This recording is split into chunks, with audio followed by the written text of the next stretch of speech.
হযরত ইমাম আবু হানিফা রাহমাতুল্লাহ আলাইহির সাথে এক নাস্তিকের বহস হবে। স্থান এবং তারিখ নির্ধারণ করা হলো। ইমাম সাহেব দেরি করে আসলেন। নাস্তিক বলছে, আমি আপনার সঙ্গে কোনো বিতর্কে যেতে চাই না, কারণ আপনি ওয়াদা রক্ষা করতে পারেন নাই, নির্ধারিত সময়ের অন্তত 3 ঘন্টা পরে এসেছেন। তিনি বললেন, আমি কেন দেরি করলাম সেটা তো তুমি জিজ্ঞেস করবে। আচ্ছা বলেন কেন দেরি করেছেন? তিনি বললেন, দেখো এই জায়গায় আসার পথে একটা নদী বেঁধেছিল, কি করে আমার কাছে পারাপারের কোনো বন্দোবস্ত ছিল না। এক পর্যায়ে হতাশ হয়ে গেলাম, আমার বোধহয় যাওয়াই হবে না। শেষ পর্যন্ত আমি দেখতে পেলাম হঠাৎ করে আমার পাশে একটা ফলের বীজ পড়লো, তা দিয়ে একটা গাছ অঙ্কুরিত হলো। দেখি না তার গাছটা একটা ময়ূর হয়ে পরিণত হয়ে গেল।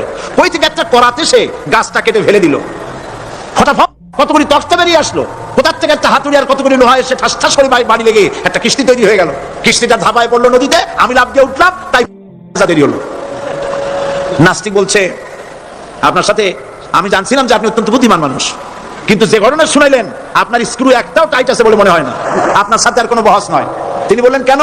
কই বহস না, আপনি বলছেন যে এইরকম একটা গাছ চারা হয়ে গেল, সাথে সাথে বিনা মিস্ত্রিতে গাছটা কাটলো, তারপর এটা দিয়ে তক্তা হলো, লোহা আসলো, হাতুড়ি হইলো, বিনা মিস্ত্রিতে কিস্তি তৈরি হয়ে গেল, নৌকা এটা পড়লো নদীতে, আর বিনা মাঝিতে আপনি পার হয়ে আসলেন। এটা কি আদৌ সম্ভব? ইমাম আবু হানিফা রাহমাতুল্লাহ আলাইহি বলছেন, তোমার সাথে আমি কোনো কিতাব দিয়ে ঝগড়া করব না, কোনো কিতাব দিয়ে আমি তোমার সাথে বহস করব না। এই একটি দৃষ্টান্ত তোমার জন্য যথেষ্ট। একটা মিস্ত্রি ছাড়া যদি একটা কিস্তি তৈরি না হতে পারে, একটা গাছ কেটে তক্তা যদি না হতে পারে, এই বিশাল আকাশ, এই বিশাল জমিন, আর তোমার মতো এরকম একটা সুন্দর মানুষ বিনা মিস্ত্রিতে বিনা স্রষ্টায় তৈরি হলো কেমনে? এক কথায় নাস্তিক বলছে, আমার জীবনের ভুল ধরা পড়ল। নাস্তিক বলছে, জীবনের ভুল ধরা পড়েছে, আমি মুসলমান হয়ে গেলাম। লা ইলাহা ইল্লাল্লাহু মুহাম্মাদুর রাসূলুল্লাহ। জোরে পড়েন, লা ইলাহা লা ইলাহা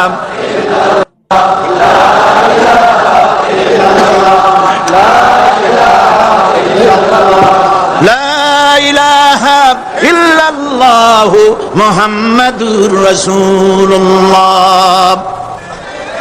ডক্টর শহীদুল্লাহ মরহুম, আমি অনেকবার বলেছি তার কথা, তাকে জান্নাতুল ফেরদাউস নসিব করুন, বলেন আমিন। ডক্টর শহীদুল্লাহ মরহুম বলতেন তার লোকদেরকে যে তোমরা বিদেশ থেকে অনেক ডিগ্রি নামের আগে আনতে পারো, তোমরা পণ্ডিত, একথা আমি স্বীকার করি, কিন্তু কোরআন শরীফের জ্ঞান যদি না থাকে তাহলে পণ্ডিতের আগে আর একটা শব্দ বসবে, মূর্খ পণ্ডিত। কোরআনের জ্ঞান পাণ্ডিত্যকে পরিপূর্ণ করে দেয়, কারণ ওয়ামা উতীতুম মিনাল ইলমি ইল্লা কালিলা। সুবহানাল্লাহ। আল্লাহ পাক বলছেন তোমাদেরকে সামান্যতম জ্ঞান দান করেছি। কতটুকু জ্ঞান? কতটুকু? সামান্যতম জ্ঞান দান করেছি। সুতরাং আল্লাহ পাক কোরআনের মধ্যে তার নিজের পরিচয় ছোট্ট একটি সূরার মধ্যে ব্যাপক আকারে বলে দিয়েছেন। কি? কুল হুয়াল্লাহু আহাদ। সবাই পড়েন আমার সাথে, কুল হুয়াল্লাহু আহাদ আল্লাহুস সামাদ লাম ইয়ালিদ ওয়া লাম ইউলাদ ওয়া লাম ইয়াকুল লাহু কুফুয়ান আহাদ। আল্লাহ পাক বলেন, আল্লাহ এক এবং একক, তিনি কারো মুখাপেক্ষী নন, তিনি কাউকে জন্ম দেন নাই, তাকেও কেউ জন্ম দেয়নি, আকাশ আর জমিনে আল্লাহর সমকক্ষ কেউ নাই। সুবহানাল্লাহ। লা ইলাহা ইল্লাহু, তিনি ছাড়া কোনো ইলাহা নাই, সার্বভৌমত্বের মালিক কেউ নাই। এই যে লা ইলাহা, কোনো ইলাহা নাই, আমরা কালেমার মধ্যে এই কথাটা বলি। আমাদের কালেমায়ে তাইয়্যিবা আমরা কি উচ্চারণ করি? লা ইলাহা ইল্লাল্লাহু মুহাম্মাদুর রাসূলুল্লাহ। জোরে পড়েন, লা ইলাহা লা ইলাহা ইল্লাল্লাহু মুহাম্মাদুর রাসূলুল্লাহ। লা ইলাহা, কোনো ইলাহা নাই। এই দাওয়াত দিয়েছেন দুনিয়ার সমস্ত পয়গম্বর। এটা কি শুধু রাসূলুল্লাহর দাওয়াত ছিল? সমস্ত নবীদের স্লোগান ছিল একটা। সমস্ত নবীদের স্লোগান ছিল কয়টা? সবাই বলুন, কি সেই স্লোগান? লা ইলাহা ইল্লাল্লাহ। কোরআন শরীফের ভিতরে ইলাহ শব্দ 147 বার এসেছে। লা ইলাহার অর্থ যদি এই হয়, কোন উপাস্য নাই আল্লাহ ছাড়া, কোন মাবুদ নাই আল্লাহ ছাড়া, মুহাম্মদ সাল্লাল্লাহু আলাইহি ওয়াসাল্লাম আল্লাহর প্রেরিত রাসূল, তাহলে তো এত ঝঞ্ঝাট হওয়ার কথা ছিল না। আপনারা বলেন, নবীরা যখনই এই দাওয়াত দিয়েছেন লা ইলাহা ইল্লাল্লাহ, তখন সংঘর্ষ হয়েছে কিনা? হয়েছে কিনা? বাধা আসছে কিনা? তাহলে কথাটা কি যার কারণে এরকমের বাধা আসে? লা ইলাহা ইল্লাল্লাহ, এর চাইতে বিপ্লবাত্মক, এর চাইতে রিভলিউশন সৃষ্টিকারী কথা আল্লাহর আকাশের নিচে জমিনের উপরে আর একটাও হতে পারে না। লা ইলাহা ইল্লাল্লাহ। ইলাহ শব্দের অর্থ শুধু উপাস্য আর মাবুদ নয়। ইলাহ শব্দের অর্থ হচ্ছে আইনদাতা, ইলাহ শব্দের অর্থ হচ্ছে শাসনকর্তা, ইলাহ শব্দের অর্থ হচ্ছে বিধানদাতা।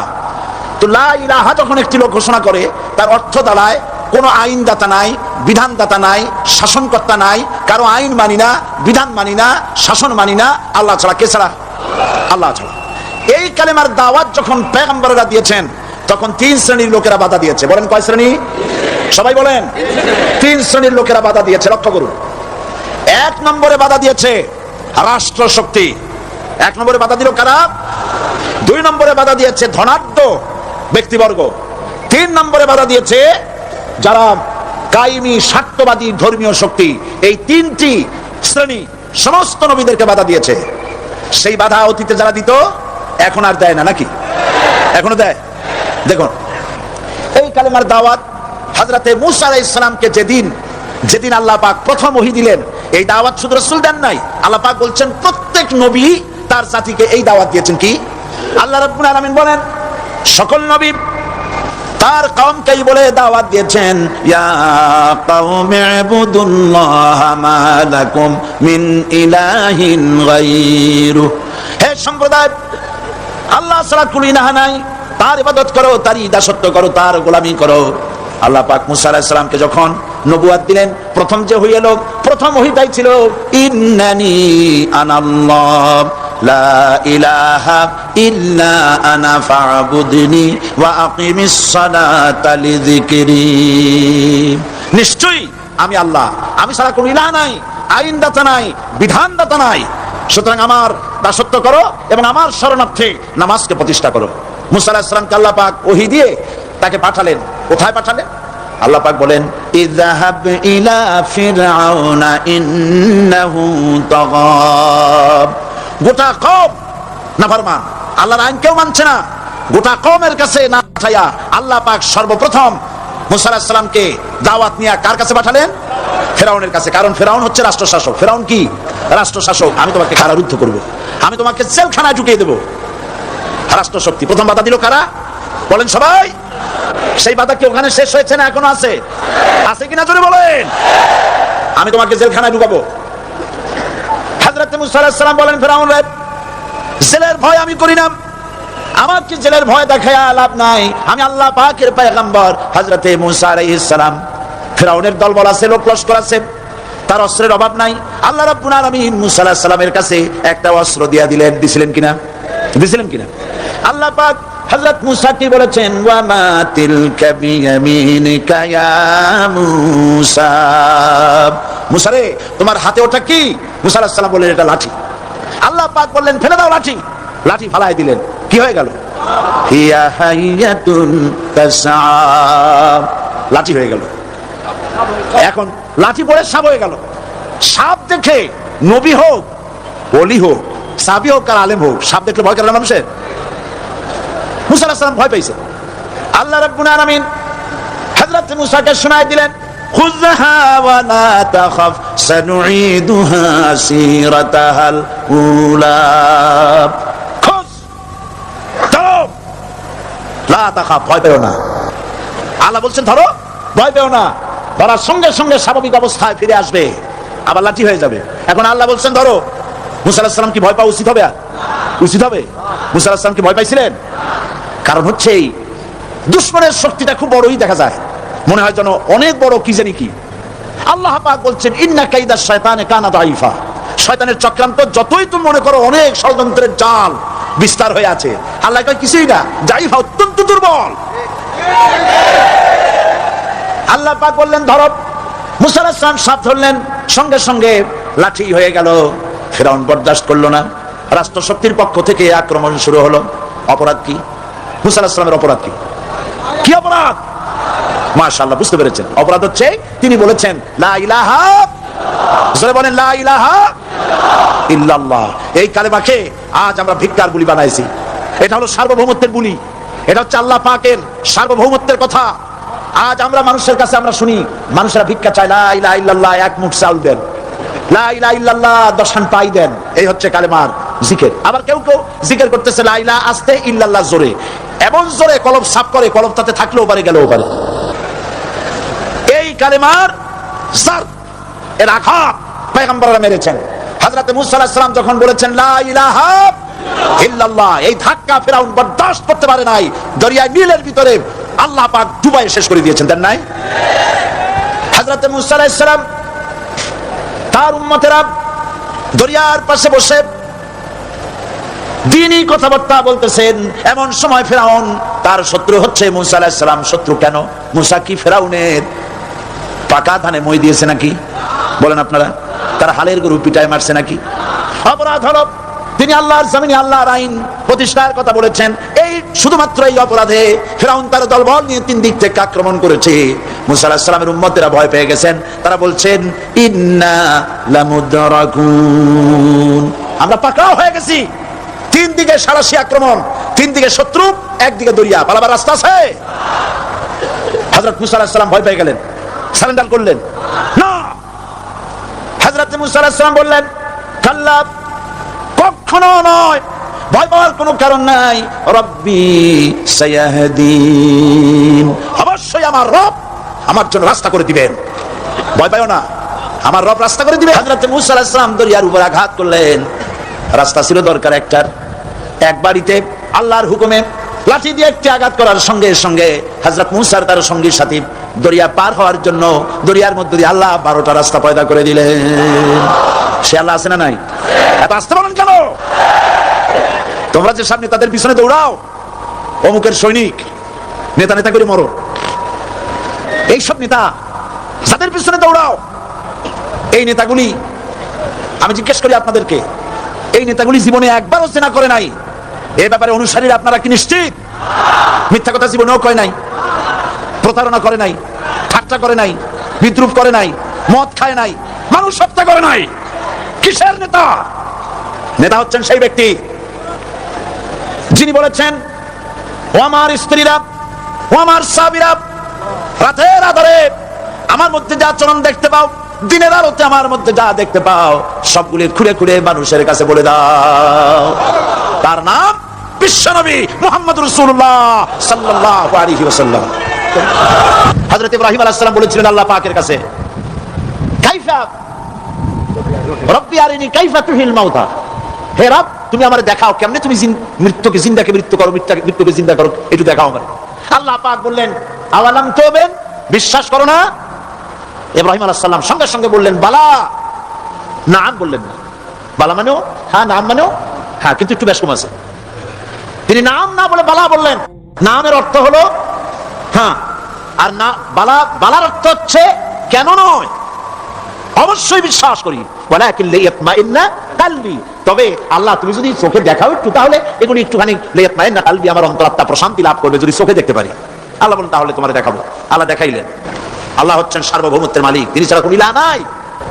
এমন আজ আমরা স্লোগান দেই সব সমস্যার সমাধান। ও মাশাআল্লাহ, চট্টগ্রামের সবাই বোধহয় এই পরিচিত স্লোগানটা জানেন না। জবাব তো আপনারা জবাব দিতে পারলেন না কেন? সব সমস্যার সমাধান দেন স্লোগান আপনারাই।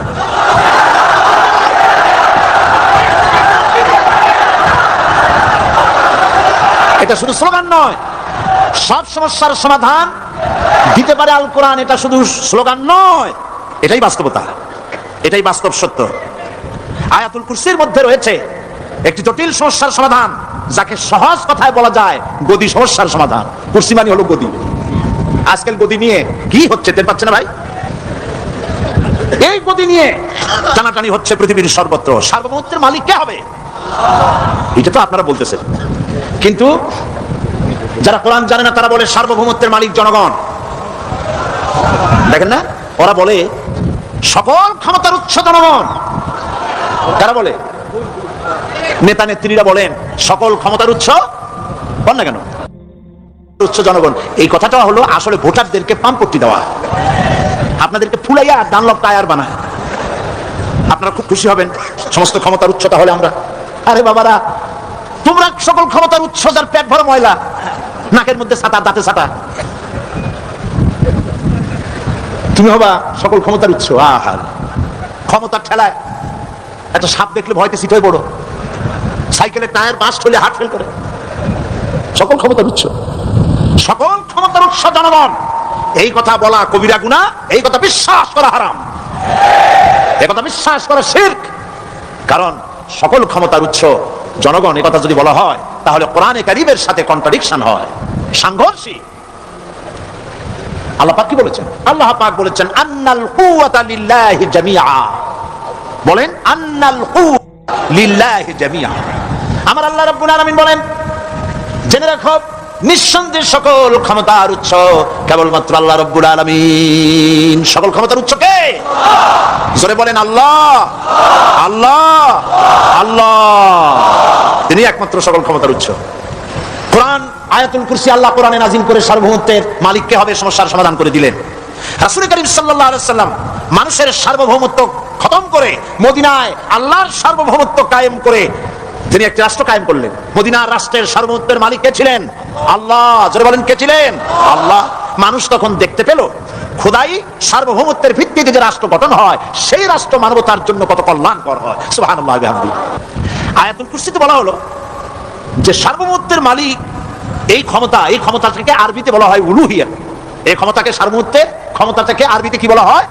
উলুহিয়াত।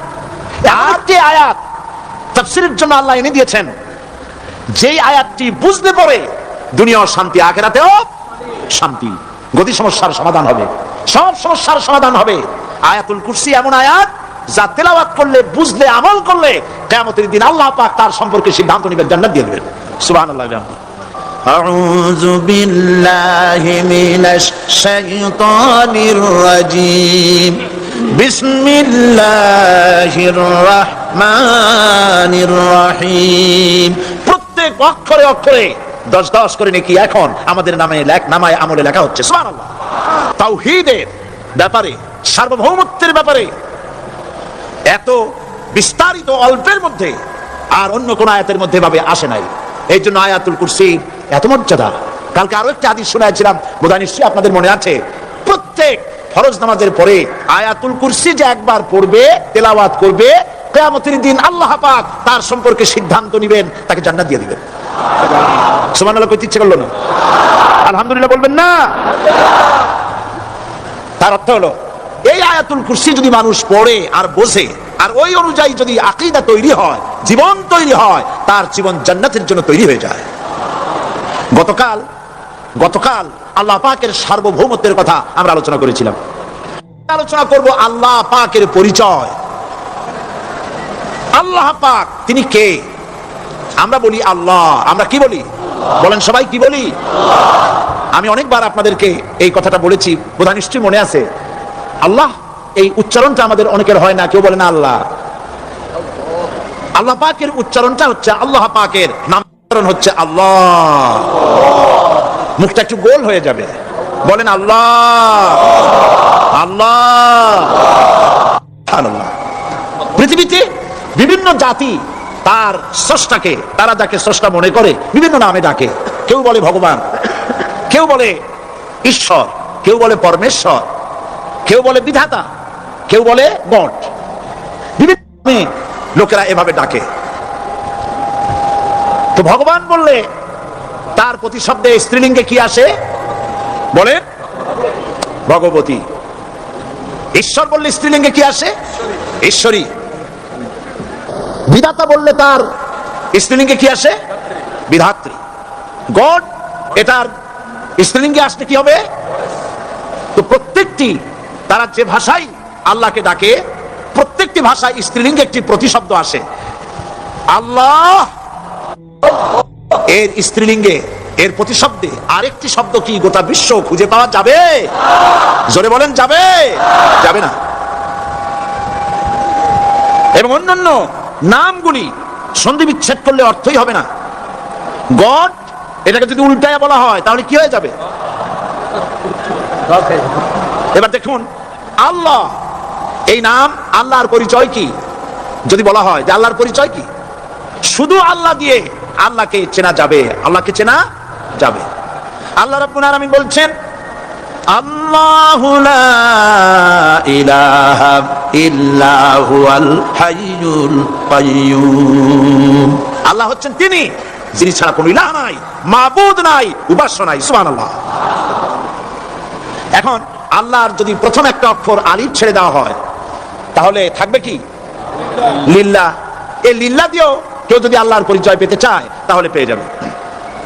আল্লাহ রাব্বুল আলামিন কোরআনে কারীমের ভিতরে শুধু লিল্লাহ দিয়েও আল্লাহকে চেনার ব্যবস্থা করেছেন। লিল্লাহি মা ফিস সামাওয়াতি ওয়া মা ফিল আরদ। আকাশ এবং জমিনের সার্বভৌমত্বের একচ্ছত্র মালিকানা কার?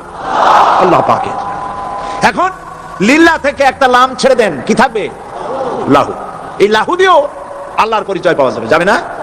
কোরআন বলছে লাহু মাকালিদুস সামাওয়াতি ওয়াল আরদি ইউবসিতুর রিজকা লিমান ইয়াশা। আকাশ এবং জমিনের রিজকের চাবিকাঠি আল্লাহ পাকের কাছে, যারে খুশি তিনি পর্যাপ্ত রিজক তিনি দান করেন। সুবহানাল্লাহ। এবার লাহুর লাম ছেড়ে দেন, থাকবে কি? একটা অক্ষর। এই একটি অক্ষর দিয়ে আল্লাহ পাকের চেনা যাবে। ইন্নাহু হুয়াল গফুরুর রহিম। তিনি হচ্ছেন মহা ক্ষমাশীল, দয়াবান। আল্লাহর পরিচয় আল্লাহকে দিয়েই জানা যায়। আল্লাহর পরিচয় হচ্ছে তিনি এই আকাশ সৃষ্টি করেছেন, এই জমিন সৃষ্টি করেছেন, মানব গোষ্ঠীকে সৃষ্টি করেছেন।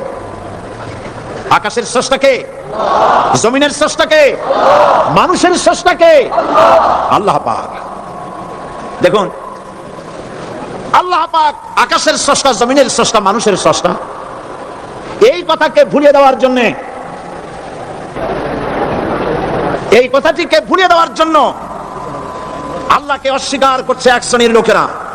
তারা বলছে দেয়ার ইজ নো গড, স্রষ্টা বলতে কেউ নাই, আনসিন ইজ নাথিং। আল্লাহ পাক কোরআনকে বোঝার জন্য, আল্লাহকে চেনার জন্য ব্যবস্থা করেছেন। ওরা বলছে কি আনসিন ইজ নাথিং, যা দেখা যায় না সেটা কিছুই না, সেটা বিশ্বাস করি না। তো আল্লাহর যখন রং নাই, গন্ধ নাই, তাকে বিশ্বাস করি কেমনে? বলে নাউজুবিল্লাহি মিন যালিক। আরে ভাই, তোমরা তো এমন বহু জিনিস আছে যা না দেখে বিশ্বাস করো। আপনারা কি বাতাস দেখেছেন? বিশ্বাস করেন কিনা? বিশ্বাস করেন কিনা? আপনারা কি ইথার দেখেছেন? বিশ্বাস করেন কিনা? ফুলের গন্ধ দেখেছেন কিন্তু বিশ্বাস করেন কিনা? মাধ্যাকর্ষণ শক্তি, ল অফ গ্রাভিটেশন আপনারা চোখে দেখেছেন? বিশ্বাস করেন কিনা? অনেক জিনিস এমন আছে যা আমরা চোখে দেখি না কিন্তু বিশ্বাস।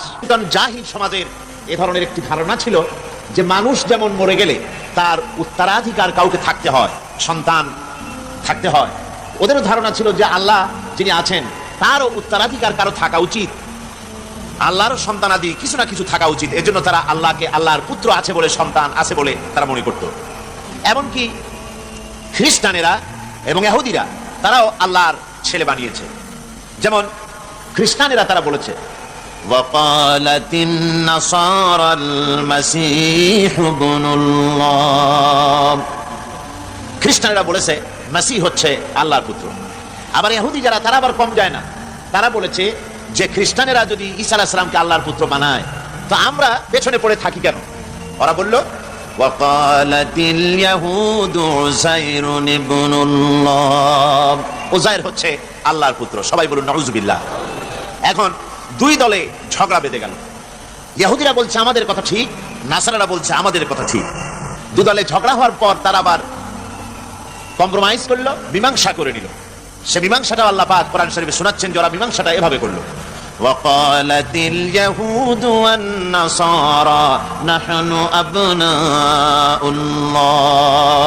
শুধু ঈসা, শুধু উযাইর, এই দুজনই আল্লাহর পুত্র হতে যাবে কেন? আমরা ইহুদিরা আর নাসারেরা আমরা সবাই মিলে আল্লাহর পুত্র অথবা আল্লাহর পৌত্র, নাতি পুতি। আমরা আল্লাহর খুবই ঘনিষ্ঠ, আল্লাহ পাকের ভালোবাসার পাত্র আমরা। মফিজুর রহমান সাহেব আমাকে বললেন যে লোকেদের বহুত কষ্ট হচ্ছে, দাঁড়াবার জায়গাও সংকীর্ণ হয়ে যাচ্ছে।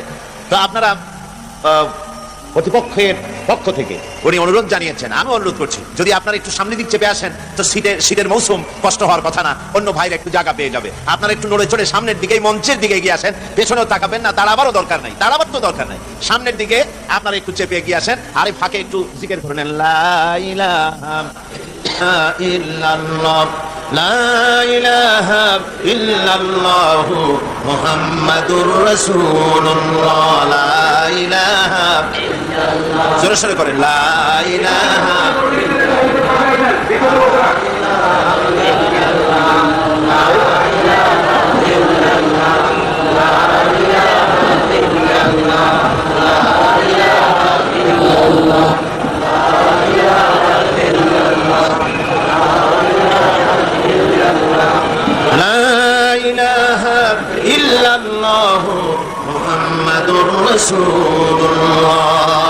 ভাই এত সময় দেওয়া যাবে না, তাড়াতাড়ি করে বসেন, তাড়াতাড়ি বসেন, আর দাঁড়িয়ে থাকবেন না। আর যারা দাঁড়িয়ে ছিলেন ফাঁকে আপনারা জায়গা করে নেন, বসে পড়েন।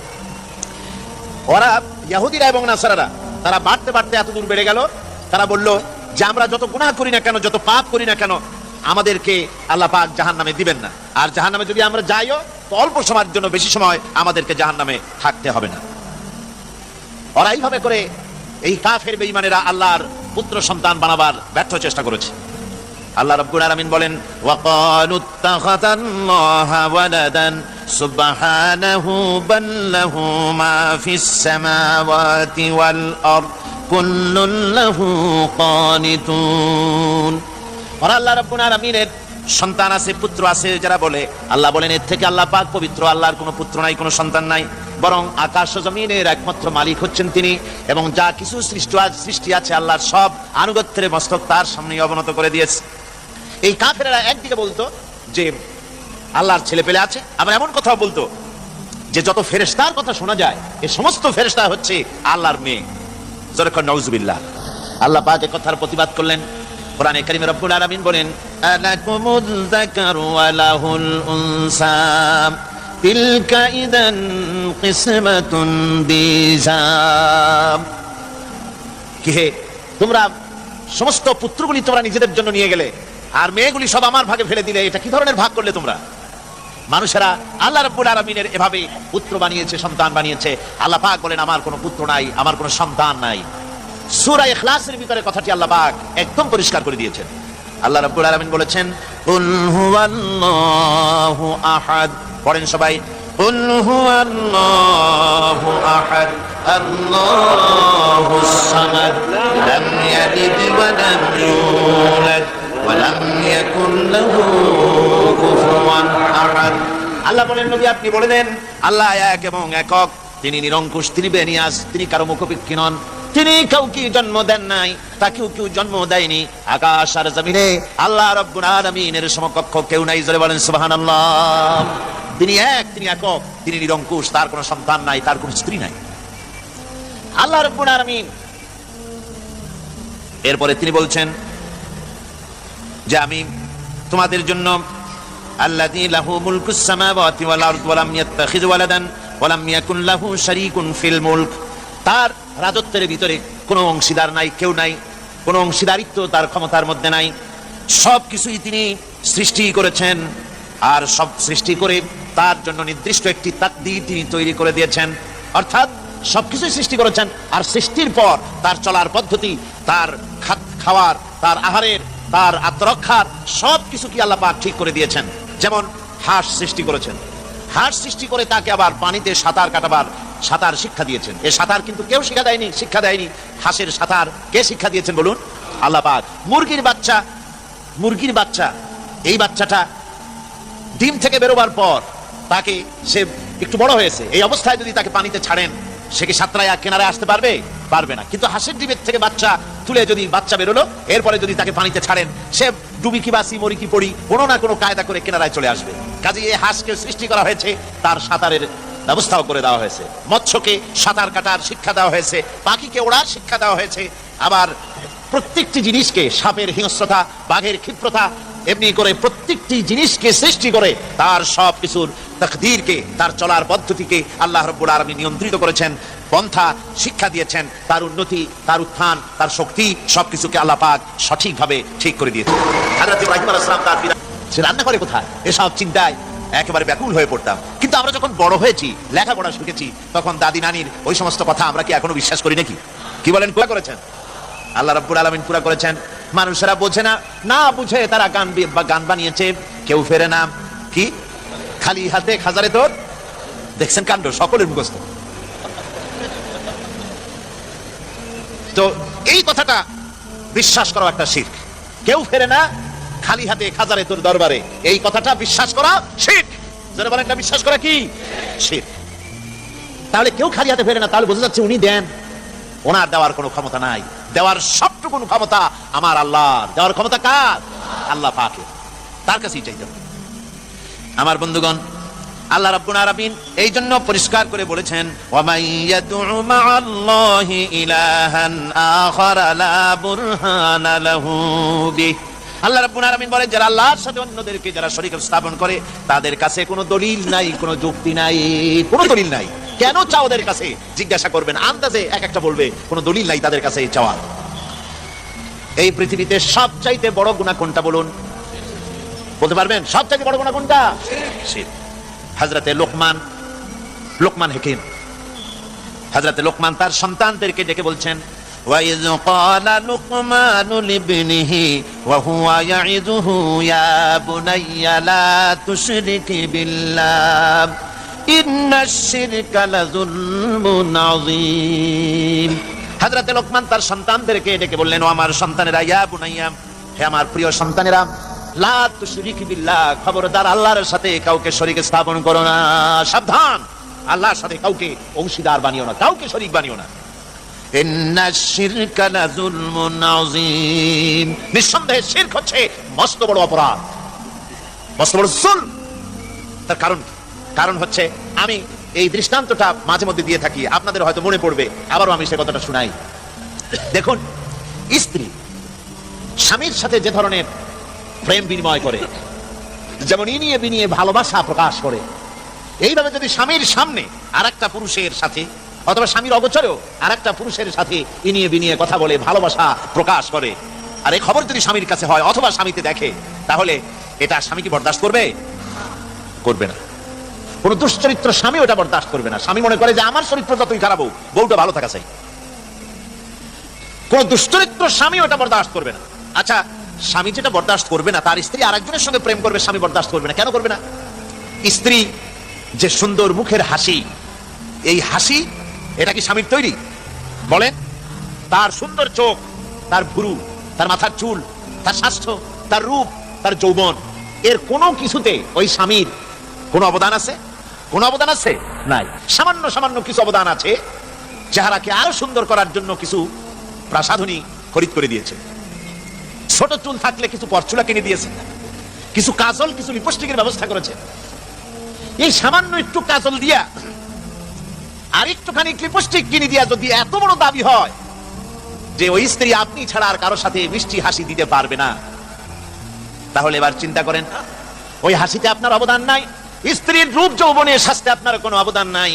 4 পয়সার একটা লিপস্টিক কিনে দিয়ে, 5 টাকা দামের একটা কাজল কিনে দিয়া যদি এত বড় দাবি হয় আপনি ছাড়া কারোর সাথে হাসতে পারবে না, প্রেম নিবেদন করতে পারবে না, তাহলে যে রব্বুল আলামিন মানুষের এই সৌন্দর্য তৈরি করলেন, জীবন দিলেন, সুন্দর চোখ দিলেন, মুখ দিলেন, নাক দিলেন, রূপ দিলেন, যৌবন দিলেন, ওই আল্লাহ ছেড়ে দিয়ে আল্লাহকে বাদ দিয়া অন্য কারো কাছে হাত পাতলে মাথা নত করলে আল্লাহ রব্বুল আলামিন বরদাস্ত করতে পারেন না।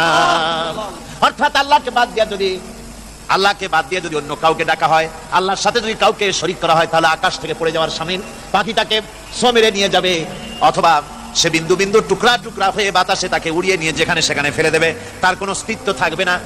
ঠিক এমনি করে যে ব্যক্তি আল্লাহর সঙ্গে শরীক করবে, ওই ব্যক্তির সঙ্গে আল্লাহর কোনো সম্পর্ক থাকে না। আল্লাহ রাব্বুল আলামিন এই শিরকের গুনাহ কখনো ক্ষমা করে দেন না। তাই প্রত্যেকটি মানুষের চিন্তা করতে হবে যে একমাত্র আল্লাহ রাব্বুল আলামিনের সঙ্গে শরীক করা যাবে না, তার ইবাদতে কাউকে অংশীদারিত্ব দেওয়া যাবে না। মহান আল্লাহ রাব্বুল আলামিন তিনি পরিষ্কার করে বলছেন, ওয়াজআলু লিল্লাহি আনদাদান লিয়ুদিল্লু আন সাবিলিহি কুল তামাত্তাউ ফাইন্না মাসীরাকুম ইলান নার। আর তারা আল্লাহর কিছু সমকক্ষ বানিয়ে নিয়েছে যেন তারা তাদেরকে বিভ্রান্ত করে দেয়। অর্থাৎ যাদের আল্লাহকে বাদ দিয়ে যাদের আনুগত্যরা করছে, যাদের কাছে দোয়া করতেছে, এরা তাদেরকে বিভ্রান্ত করে দিচ্ছে। আল্লাহ পাক বলছেন, ওদেরকে বলো, কুল তামাত্তাউ, ফুর্তি করো, মজা লুটে নাও, যা খুশি তাই করো, فإن مصيركم إلى النار। এরপর তোমাদের জায়গা হলো জাহান্নামে। যারা শিরক করে আল্লাহর সাথে তাদের জায়গা কোথায়? যারা বলেন কোথায় জায়গা? আল্লাহ পাক আবার বলছেন من يشرك بالله فقد حرم الله عليه الجنة ومأواه النار وما للظالمين من أنصار। যে ব্যক্তি আল্লাহর সাথে শিরক করে আল্লাহ রাব্বুল আলামিন তার জন্য জান্নাত হারাম করে দেন। নাউযুবিল্লাহি মিন যালিক।